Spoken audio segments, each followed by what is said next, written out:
noite. Quero render graças ao Senhor por essa oportunidade. Você também quer agradecer a Jesus? Diga graças a Deus.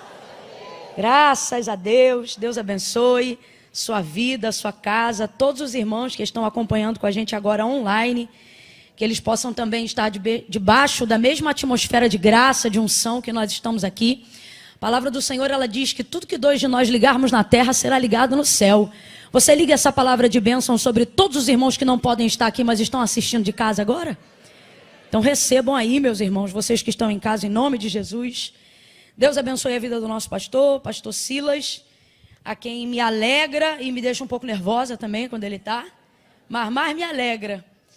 E me alegra porque de verdade, né? Não é porque ele está aqui não, mas é uma verdade. O pastor, ele não cria um ambiente de ameaça quando ele está presente ouvindo. Ele realmente, ele ouve, ele celebra, ele dá força. E quando ele está presente, realmente é uma alegria. Há mais alegria do que temor. Pastor Odilto, sempre com a gente aqui. Deus abençoe. Pastor Jean, muito obrigada. É bom estar aqui. Abra comigo a sua Bíblia no livro de Números. Glória a Deus. Enquanto você localiza aí, deixa eu falar rapidinho para você que hoje eu trouxe alguns livros. Tem também o material de vestuário. E o vestuário vocês já sabem, né? Todo mundo que adquire qualquer uma das nossas peças, entra com a gente em território nacional para fazer missão já há mais de 5 anos. Norte, Nordeste, extremo norte do país e sertão da Bahia. Todas as vezes que você adquire qualquer uma dessas roupas, você entra comigo. E tudo que vocês adquirirem hoje, está indo comigo na parte do vestuário para Belém do Pará. Então hoje, quem adquirir uma roupa nossa, como um vestido de leão desse aqui, por exemplo, que a irmã tá usando, fica de pé, irmã, que a irmã vai ser minha modelo aqui agora. Vambora, menina! Isso! Pronto, agora senta para não ficar vaidosa. Esse aí, ó, bonitão. Se você desejar, tem uma parte desse material lá. E tudo que vocês adquirirem hoje, entra com a gente no projeto Campos Brancos, missionária Kellen Gaspar, tá bom? Vai estar lá fora disponível para quem desejar. E tem também o material da livraria, tá bom? Hoje eu trouxe 2 livros para vocês. Esse aqui vocês já conhecem, Os Segredos das Mulheres de Influência, aonde todas as vezes que você adquirir qualquer um desses, aí você vai comigo lá para Paulista, em Recife, aonde está sendo construído o Instituto Identidade. E as obras já começaram. Olha para quem está ao teu lado e diga, as obras já começaram. Se você quiser fazer parte de um tijolinho daquele, quando você adquire qualquer um desses aqui do Segredo das Mulheres de Influência, você entra com a gente lá, tá bom? É um instituto onde ele atende mulheres em condição de vulnerabilidade social. Na verdade, não só mulheres, mas famílias também, onde a gente procura resgatar ali a dignidade dessas mulheres, através de um trabalho muito lindo que a pastora Thalita Pereira e o pastor Arthur fazem. Quando você recebe um voucherzinho ali, faz compra. É um trabalho extraordinário. E esse aqui é para alimentar a sua alma, o seu espírito, dia a dia com o Spurgeon, manhã e noite. Quem já ouviu falar desse livro através de mim? Pois então, esse aqui é um devocional que eu indico porque eu uso. E por que você usa, Camila? Por que você gosta dele? Porque ele não é aquele devocional diário que é só palavra de, né? Hoje você vai ter um dia lindo, você vai ter um dia de vitória. Não, é aquele devocional que um dia ele diz, levanta a cabeça, e outro dia ele dá um soco seco na boca do teu estômago. E aí você levanta, se reveste, né?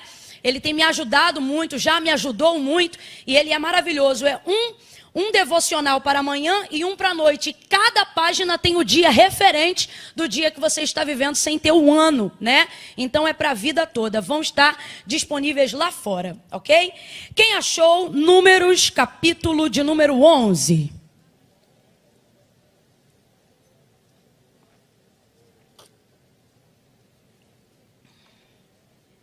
Glória a Deus. Números, capítulo 11. Glória a Jesus. Hoje eu precisei fazer algumas anotações aqui, porque o Senhor me visitou essa tarde e Ele confiou ao meu coração uma palavra de despertamento para essa noite. Não, você não ouviu, eu vou falar de novo. Ele me confiou uma palavra de despertamento para essa noite. Você tem que glorificar, porque todas as vezes que o Senhor quer trazer a você, ou coloca diante de você uma palavra de despertamento, é porque Ele quer promover livramento para você. Livramento para a sua vida. Glória a Deus. Levante a sua mão aí e diga, obrigado pelo livramento, meu Deus. Tem livramento de Deus para a tua vida essa semana. Deus te trouxe hoje aqui porque Ele está programando a hora do seu livramento. Por isso Ele se antecipou, te dando uma palavra de despertamento. E Ele me confiou algumas coisas aqui. Eu tive que fazer como o João, escreve, que é para você não esquecer, pois eu estou pela primeira vez diante da revelação desse texto. Números capítulo 11, verso 1 em diante, e quando eu alternar aqui o versículo, eu falo para você, tá bom? Quem achou Números 11, verso 1 em diante? Maravilha, diz assim. Ora, o povo queixou-se da sua sorte, queixou-se aos ouvidos do Senhor. Ouvindo o Senhor, a sua ira se acendeu, e o fogo do Senhor ardeu entre eles, consumindo as extremidades do acampamento. Quando o povo clamou a Moisés, ele orou ao Senhor, e o fogo se apagou, pelo que chamou aquele lugar Taberá, porque o fogo da ira do Senhor se acendeu entre eles. Aquele bando que estava no meio deles, em outras versões vai estar, o populacho que estava no meio deles, veio a ter grande desejo de outro alimento. E os filhos de Israel também, em outras versões vai dizer, e os filhos de Israel tornaram a chorar, dizendo, quem nos dará carne a comer? Lembramos-nos dos peixes que comíamos de graça no Egito, e dos pepinos e dos melões, dos alhos silvestres, das cebolas e dos alhos. Mas agora estamos definhando. Em outras versões vai dizer assim, mas agora a nossa alma está seca, e coisa nenhuma vemos, senão este maná. Versos de número 18 em diante. Aqui é o Senhor já instruindo como Moisés deve falar ao povo.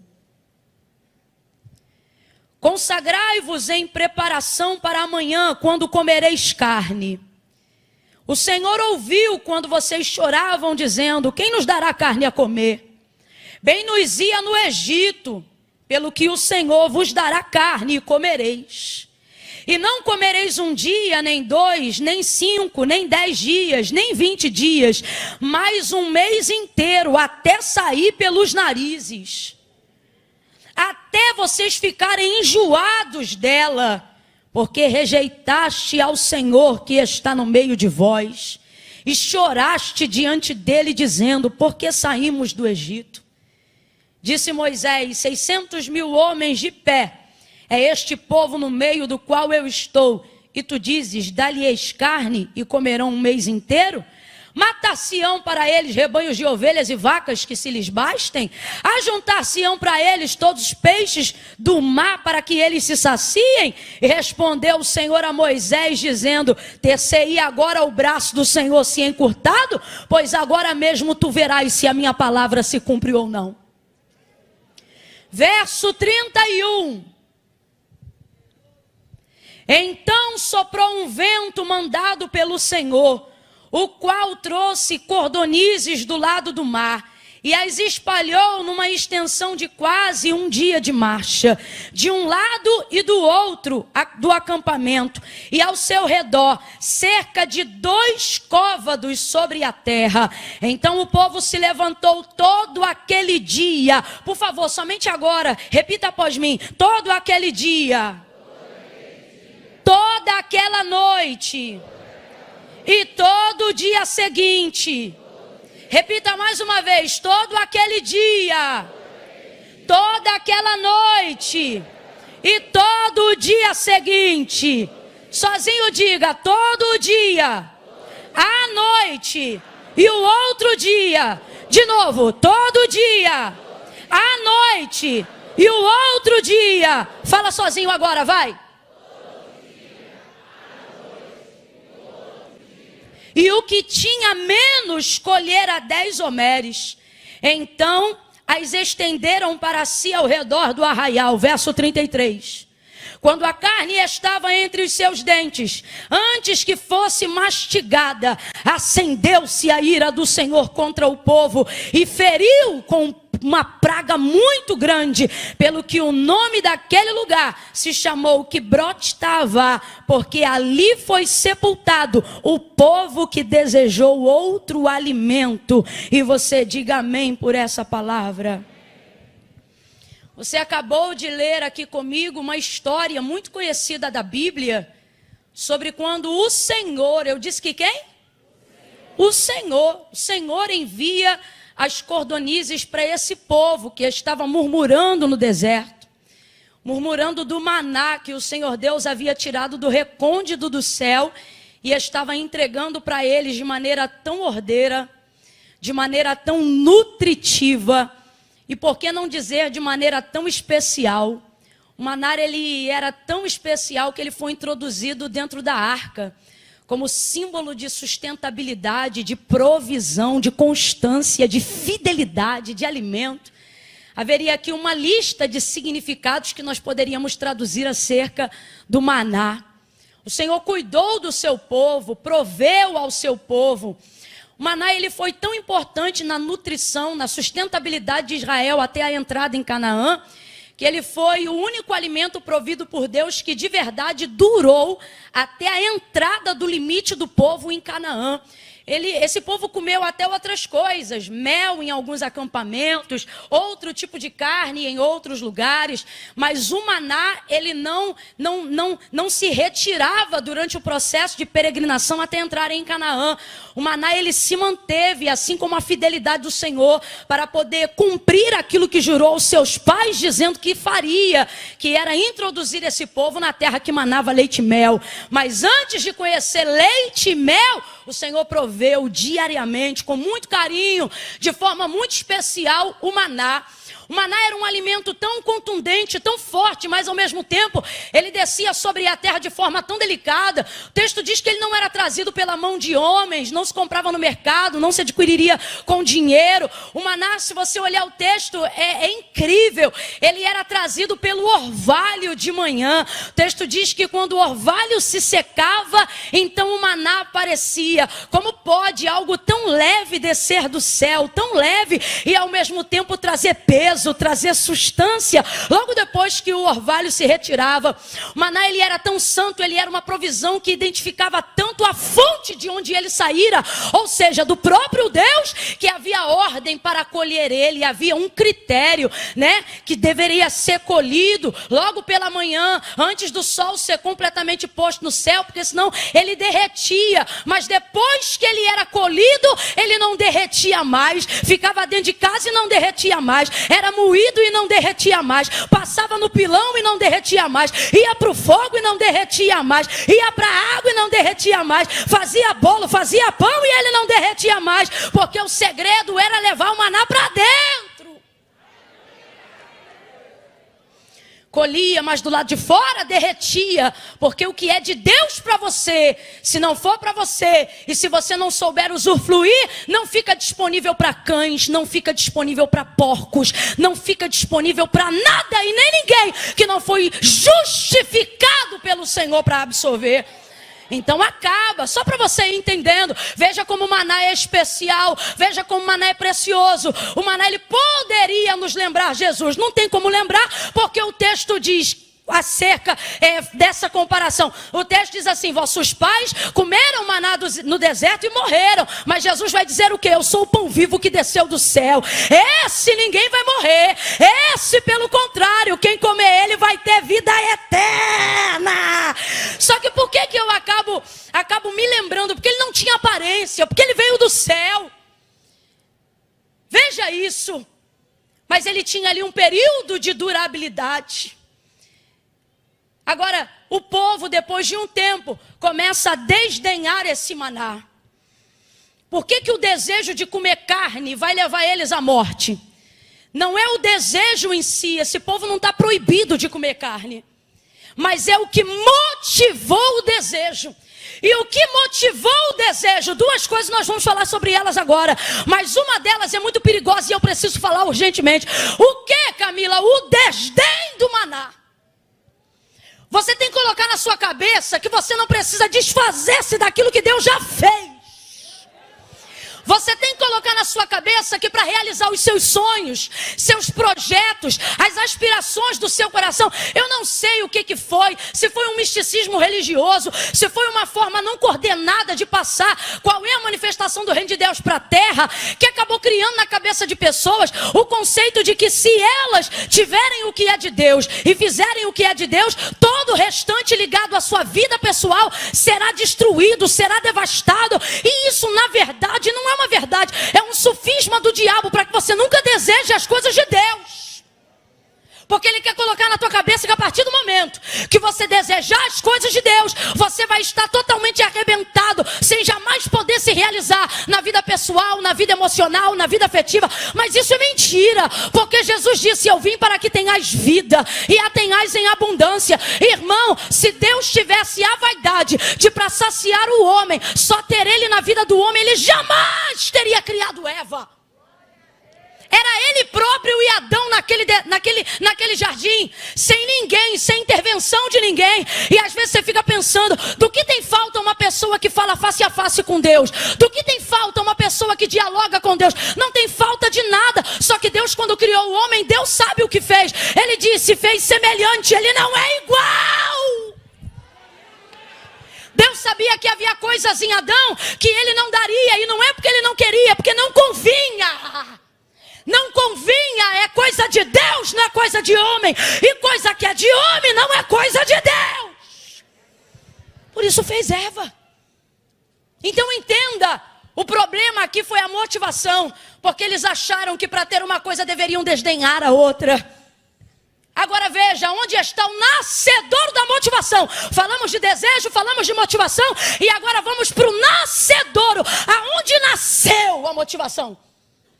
No meio do bando. Olha para o teu irmão e diga assim, cuidado com esse bando. Você leu aqui.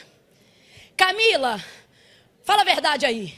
Você acha que o povo já estava meio assim com maná? Acho. Já havia algo ali? Já. Não tenha dúvida. Você come ovo 15 dias, no 16º já está piando. Ué, é ou não é? Eu já saí com amigas que estavam no processo, que na hora de perguntar alguma coisa na escolha, você quer frango ou quer carne? E ela de menina, eu quero uma carne vermelha, porque eu já estou aqui, ó, quase, ó, batendo asa. Quem aqui nunca passou por um processo onde o alimento da sustentabilidade não tem a ver com o seu prazer, tem a ver com a sua sustentabilidade? Tem a maturidade. Mas a maturidade de Moisés, a liderança de Moisés, a maneira como Deus se manifesta no meio desse povo, vai suprimindo esse desejo. É igual você quando está passando uma dificuldade em casa. Minha mãe é uma pessoa que não aguenta ver salsicha.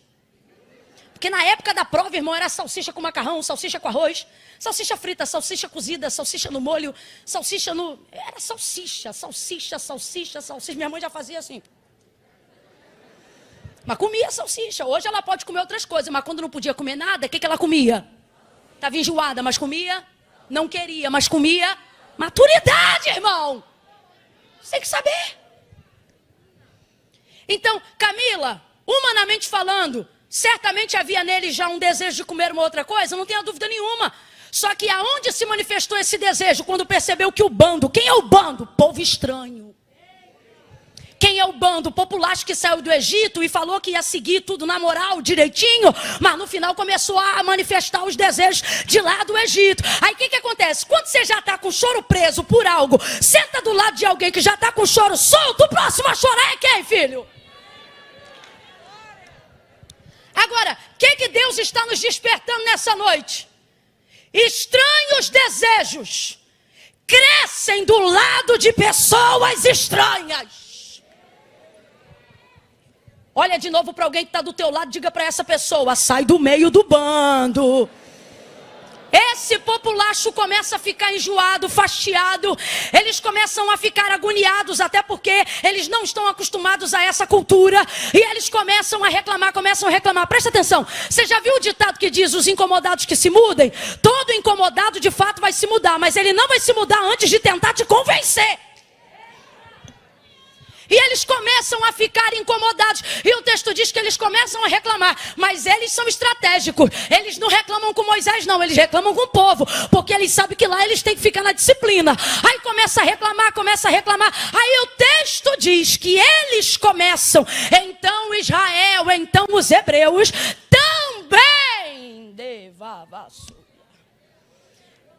também começam a ficar dessa forma. Começam a chorar, começam a falar mais alto. Quem aqui trabalha no berçário sabe, bota uma criança para chorar no berçário, só uma. O que vai acontecer?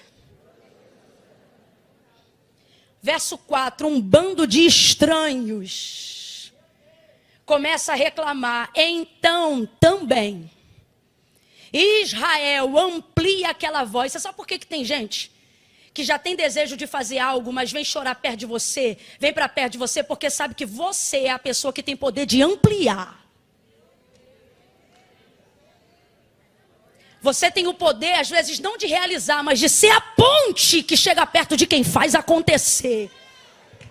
Então você tem que vigiar muito com o que você deseja perto de quem você está. Isso aqui nada mais é do que 1 Coríntios capítulo 15, verso 33. O que é que nós vemos ali, gente? A expressão clara sobre a necessidade de vigilância com as companhias. Vigia com quem você anda. Eu acho muito extraordinário esse texto, porque o apóstolo já começa dizendo assim: não vos enganeis. Porque ele diz: não vos enganeis, as más conversações corrompem os bons costumes. Não vos enganeis. Eu gosto porque ele começa dizendo: não vos enganeis. E por que você gosta tanto, Camila, dele começar dizendo: não vos enganeis? Porque quando você está do lado de alguém, sobretudo se você for maioral a essa pessoa, você tem a sensação de que ela nunca vai ter poder de te convencer. Que é só você que convence ela, que é só você que aconselha ela, que você tem poder sobre ela. Porque no Egito o povo era escravo, mas no deserto Israel reina.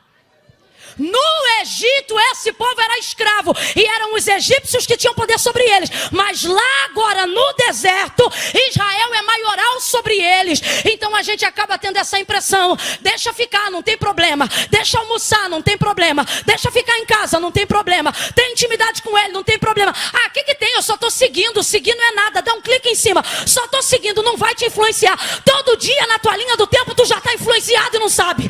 Porque não tem outra forma de influenciar melhor do que gradativamente. Olha de novo para alguém e diga: sai do bando.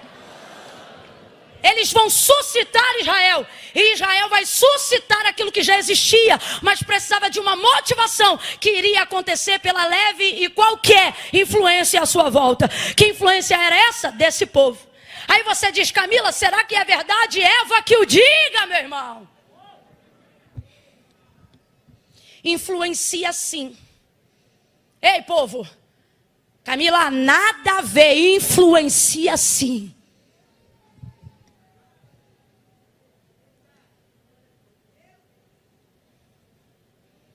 Não foi assim que Deus disse? A serpente começou.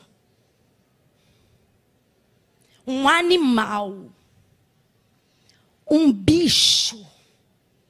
Ai, Camila, tinha poder de fala, mas ainda assim era um animal inferior. Mas influenciou Eva. Conduze, pare de subestimar as pessoas que você julga serem menor do que você. Influenciou. É triste o que eu vou dizer, mas é impossível não citar 2 Samuel capítulo 13, versos 2 e 3. Amnon, filho de Davi, irmão de Tamar. O texto diz que ele já desejava a sua irmã, de forma que ele estava triste, cabisbaixo, já não comia junto à mesa do rei. Aí o seu primo, infeliz, com uma ideia do inferno, vai chegar para ele e vai dizer: por que você está triste? Aí ele diz assim: porque eu desejo minha irmã. Estou resumindo a história. Aí em mim um desejo. E aí ele colocou quem, Wellington? Quem parou do lado dele? Alguém com potencial para fazer ele acreditar que ele podia realizar o desejo. Aí olha o que o primo diz para ele: se finge de doente. fique em casa deitado e fala que você só quer comer pela mão de Tamar, sua irmã. Manda ela cozinhar no teu quarto e fala que você só quer comer da boca, só quer comer da mão dela. Aí ele faz isso, cria toda a estratégia, coloca os servos para fora e na hora que Tamar vai alimentá-lo, ele agarra ela à força, estupro, incesto. Violenta ela, não se responsabiliza, depois joga ela fora como se fosse nada, e ela diz, pior ainda, tu fizeste agora, me lançando para fora, e foi a última vez que ela usou roupa colorida, porque as filhas virgens do rei tinham poder de usar roupas coloridas, nunca mais Tamar usou cores, cinza sobre a cabeça, vestes rasgadas, porque alguém que já tinha um desejo parou de um lado de alguém que disse para ele que ele podia realizar. E quem te disse que todo desejo você pode realizar? Não é a Bíblia, não é o teu Deus, porque o que o Senhor diz é que nós precisamos refrear o nosso desejo. Deixa eu te falar, desejo nenhum é vontade do Espírito, todo desejo nasce da alma, e a alma te engana, a alma é mentirosa, não cai na tua alma porque ela é egoísta, sentimentalista, vitimista, deixa o teu espírito governar. Por isso Davi dizia, porque te abates minha alma, olha isso, porque te perturbas dentro de mim, sabe o que ele está dizendo? Para de me quietar, você não vai ter o controle da minha vida não, quem tem o controle da minha vida é Deus. Oh meu Deus do céu, você tem que tomar cuidado, porque as companhias têm poder de realizar desejos. E eu não estou falando só de desejos nefastos não, mas também de desejos bons. Os valentes de Davi, por exemplo, o texto diz que estando em batalha contra os filisteus, num campo completamente armado, Davi cansado vai dizer, quem me dera, ele vai esboçar um desejo de sua alma. Ele vai dizer assim, quem me dera beber um pouco da água que está na cisterna ou no poço de Belém. Quem me dera, quem me dera. Aí os seus valentes, tinha alguns, mas 3, quando ouviram isso, falaram, vamos realizar esse desejo. Saíram de lá, ultrapassaram 3 infantarias, 3 áreas de batalhão, irmão, 3 áreas, 3 homens contra 3 batalhões inteiros armados. Passou, encheu o balde, voltou e deu para Davi, está aqui ó, a água que você queria beber. Davi não teve coragem, porque um homem de sucesso não atende todos os desejos da alma. Um homem que foi chamado para reinar nunca deixa a alma governar. Uma mulher que foi chamada para crescer, um homem que foi chamado para prosperar, nunca é refém de seus desejos. Eu não sei para quem, mas Deus está dizendo aqui, refreia os teus desejos. Davi vai derramar aquela água que ele queria tanto diante deles, e eu acho isso extraordinário. Para mim é uma das maiores provas que ele estava apto para ser rei de todas as tribos em todo Israel. Sabe por quê? Tudo aquilo que você deseja e não controla te domina. Ei, eu estou sentindo um temor de Deus tão grande aqui, tão grande. Meu Deus do céu. Não fica sem graça não. Sacode o ombro de alguém aí e diga, é noite de livramento. Deus está preparando o livramento. Você não será dominado pelo seu desejo. Aí o que acontece? Eles desdenham do maná, verso 6. O problema não é o que eles queriam ter. O problema foi falar mal do que eles tinham por causa do que eles queriam ter. Que mania que a gente tem desgraçada de achar que o que legitima a gente, o próximo passo é chutar o degrau anterior. Olha isso. Eles disseram assim, nossa alma está definhando. Sabe o que eles estão dizendo? Que Deus não está dando conta de sustentar eles. É aqui que está a ofensa a Deus. Não está dando conta de sustentar a gente, a nossa alma está definhando. Isso aqui eles estão reclamando. Como se dissesse assim, o que ele nos dá não é o bastante. O que ele nos dá não é o suficiente. Só que eu gosto muito da interpretação que diz assim, nossa alma está definhando. Por quê? Porque quem está fraco não tem força para falar tanto, para fazer protesto. Então o corpo está sendo alimentado, só que a alma não está sendo saciada. Nunca duvide da provisão de Deus só porque ele ainda não atendeu o desejo da tua alma. Nunca desdenhe do que Deus tem feito por você até aqui, só porque o carrão que você queria ainda não está na garagem, só porque a roupa da marca que você queria usar você ainda não pode, só porque tua conta corrente ainda não tem o que queria, só porque você ainda não entra naquela salinha especial do aeroporto. Para de bobeira, Deus está dizendo: nem sempre eu realizo o desejo da tua alma, mas desde o dia que você nasceu, fôlego de vida, sustentabilidade, direção, condição, manutenção, eu tenho te dado. Nunca pense que desdenhar do que você tem vai te legitimar a guerrear com Deus o que você deseja.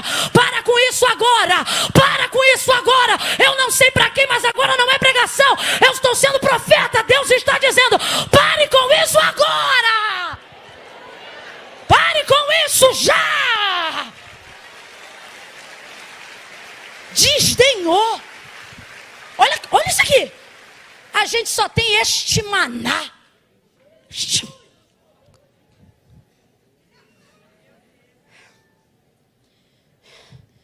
Eu me lembro da minha mãe botar salsicha no prato e eu dizer: salsicha de novo, mãe. Ela dizia: agradece. Agradece que ainda tem salsicha.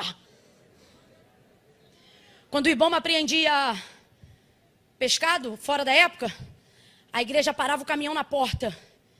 Porque tem que doar, né?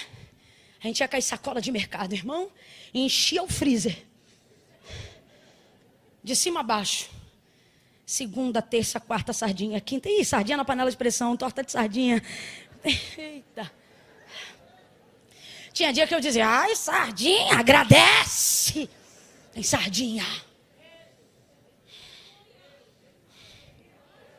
O problema aqui não foi só o que eles desejaram, mas foi achar que eles tinham que desdenhar para ter o que desejavam. Eu estava meditando e o Senhor falou para mim: é igualzinho a parábola do filho pródigo. Eu disse: o que tem a ver? E quando eu li o texto, eu me atentei para algo que eu já li outras vezes, mas ainda não tinha me atentado. Olha o que o texto diz. Que na parábola que Jesus conta, havia um pai que tinha 2 filhos. Quantos filhos? Aí um deles, a saber, o mais novo, teve desejo de conhecer o mundo. Então ele disse: reparte, dá para mim o que é meu. Rapaz, é muito abuso você pedir para quem está vivo o que deveria receber só depois de morto. Isso é desdenhar demais, mas ele fez. E aí quando ele fez, olha o que o pai fez. O pai repartiu a fazenda, as terras, e pegou um montante e distribuiu. Mas não só para o que pediu, o texto diz que ele repartiu e entregou para os 2. Só que um recebeu e ficou. Mas o outro pegou e fez o quê? Foi-se embora. A gente já conhece a história. Vai desejar comer até o que os porcos comiam, por causa da dignidade que tinha na casa do pai, e ele não conhece na rua. Perdeu todo o dinheiro, gastou tudo que tinha, teve que voltar. Quando ele vai voltando pelo caminho, pensando: se meu pai me deu um emprego, já tá bom. Oh, meu Deus do céu, o pai abraça ele, beija ele, coloca anel no dedo, manda queimar lá o cordeiro, faz uma festa. Você conhece, ele diz que estava morto, reviveu, que estava perdido, se achou. Esse aqui é o meu filho. Aí olha o que Deus falou. Veja, o comportamento desses filhos foi entregue para os 2, mas só um achou que tinha que largar tudo para trás. O outro está como? Ele vai ficar indignado, você conhece a parábola, mas no final o outro filho tem tudo e mais um pouco. Tanto que a indagação do pai é essa: minhas coisas são tuas. Você não foi embora por quê? Porque foi fiel. Não reclame das suas virtudes, mas ele não está reclamando das virtudes. Vamos para a nossa vida agora? Nosso problema é ver o outro tendo coragem de fazer o que a gente deseja, mas não faz. Sabe por que você segue quem não presta na internet? Sabe por que você gosta de ver roupa estranha, cabelo estranho, linguajar estranho, piada estranha? Sabe por que você fica assim, ó, rodando, dizendo: não combina com o teu clã, não combina com a tua promessa, não combina com a palavra, mas você se amarra. Eu sei, porque quando aparece lá na minha linha do tempo, eu vejo, porque agora o algoritmo do Instagram oferece gente que não está na tua bolha. Aí quando aparece lá, eu vejo: meu Deus, fulano de tal curtiu esse negócio aqui. Meu Deus, fulana de tal. O que é, Camila? Você é fariseia? Tá de farisaísmo? Não tô não, só que me impressiona ver gente do bando arrastar o povo. Aí eu digo: Deus, o que está levando essa pessoa a fazer isso? Ele diz: é porque ela tem desejo, ela queria usar essa roupa, ela queria cantar essa música, ela queria estar nesse lugar, ela queria participar nessa festa, ele queria ter isso aqui que o outro está mostrando. Só que não tem. Mas eu não vim aqui para expor nem você nem a mim, não. E sabe por que não tem? Porque você refreia o desejo. Só que se eu fosse você, eu parava que tá feio. Porque se eu vi, mais gente tá vendo. Só que aonde fica a revolta? Ver que o outro está realizando o desejo e está tendo sucesso no mundo. Está tendo sucesso na conta corrente. Está tendo sucesso em tudo que não presta. E você pensa, eu aqui cheio de desejo. E o Senhor está dizendo, cuidado. Muito cuidado. Porque escute o que eu vou lhe dizer agora. Tem coisas que quando Deus te der, se você insistir, não é porque Ele te ama, é porque Ele já abriu mão de você. Agora a pergunta que não quer calar é: tu amas mais a Deus ou teu sonho? Amas mais a Deus ou o que tu tem desejado nesse mundo? Porque aonde estiver o seu coração, ali também estará sua eternidade, seu tesouro, sua sentença. O texto diz que veio e eles pegaram com a mão, porque cordonize não voa alto. O texto diz que 2 côvados. Um côvado é 45 centímetros, 2 côvados dá 90, nem 1 metro. Então, tipo isso aqui, ó. Deus mandou um vento, olha isso. Primeiro ele mandou um fogo para a sua ira. Depois no vento ele traz as cordonizes. Aí ele manda um vento. No vento que ele manda, traz elas à altura de 1 metro. Irmão, eles não pegam nem assim, ó. Porque tem coisa que Deus manda, mas não vem do alto. Eles pegam na mão, assim. Eles não pegam, entenda, eles não pegam assim. Cordonize não voa. Ela é do aviário das galinhas. Ela não voa aqui. Quando ela voa. E ela só está se mantendo em voo porque o vento é o Senhor que vem servindo. É tão lindo porque o maná vem daqui. Mas o que eles querem comer vem daqui, ó. Daqui, ó. Da horizontal. É mundo que você quer? Toma. É sucesso que você quer? Toma. Tá desenfreado pela fama? Toma. Se perder seguidor, perde a vida? Então toma. Tá ficando doido com status, prestígio, dinheiro? Ah, é? Então toma. Tá aqui, ó. Mas só não esquece. Tá vindo na horizontal. Tá vindo na horizontal. E que é da terra, a terra cobra. O que é da terra, a terra cobra. Tá aqui, ó. Eles pegam na mão e eles pegam igual uns bichos. Estou usando aqui uma linguagem, uma expressão popular. Por que isso? Porque o texto diz, quando fala de 10 homérios, cada um 3, alguma coisa de litros, converte para quilo, 3 quilos e mais um cadinho. Converte para 10. Eles estão pegando cada um quase 40 quilos de carne. Cada um quase 40 quilos de carne. O que tu faz com 40 quilos de carne se tu não tem geladeira? É o desespero de não ter mais. Começam a catar. Aí olha o que o texto diz. Eles não vão dormir. Eles vão catar um dia inteiro. Na noite, irmão, o sol se pôs. Até o sol foi dormir. E eles estão lá. Catando. E vai passando e eles estão catando. O dia amanheceu. E estão catando. Porque o Senhor disse que deu marcha para aquelas cordonizes, o vento soprou, foi aquele período todo mesmo. E eles começaram a catar. Espalharam pelo arraial. Começaram a fazer. Quando Deus viu a forma como eles cataram, Deus matou. Feriu um bocado de praga. Aí você diz assim, Camila, isso estava no plano? Não estava. Se você ler o texto antes, você vai ver que Deus queria que a cordonize fosse disciplinatória. Tipo assim, eu vou deixar vocês comer até enjoar e desejar maná. Só que quando Deus viu o nível de desejo. Cabe a palavra luxúria aqui ou não? Obtenção desenfreada pelo prazer carnal.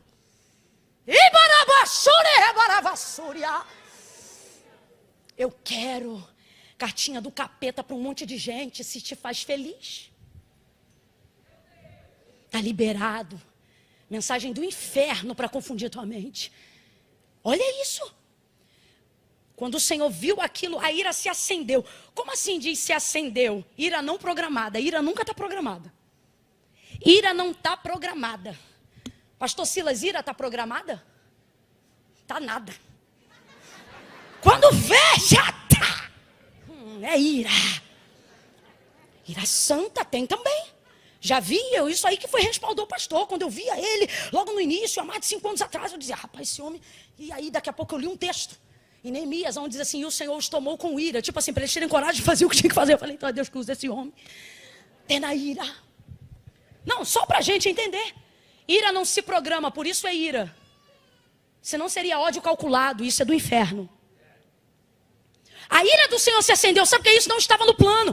Assim como não estava no plano, quando o Taberá, fogo da ira do Senhor se acendeu, quando ouviu, o que é isso, gente? Deus invisível, porém real, não tem aparentemente braços e pernas como nós cremos na visão do Deus invisível, mas nós vemos nele características que nós detectamos aí como antropomorfismo, para entender seus sentimentos e ações, e são em momentos como esse que a gente vê, que apesar dele ser Deus, é próximo da nossa humanidade. Por quê? Porque o texto diz que quando ele ouviu aquela conversa fiada, mandou fogo na hora. Tá irado. Depois, mandou o vento, não na ira, mas mandou o vento. Tudo isso foi Deus que mandou. Quem mandou o fogo? Quem mandou o vento? Quem mandou a cordonice? Só que eu me lembro de Elias na caverna. Passou o fogo. Passou o vento. Teve terremoto. Mas Deus estava nisso?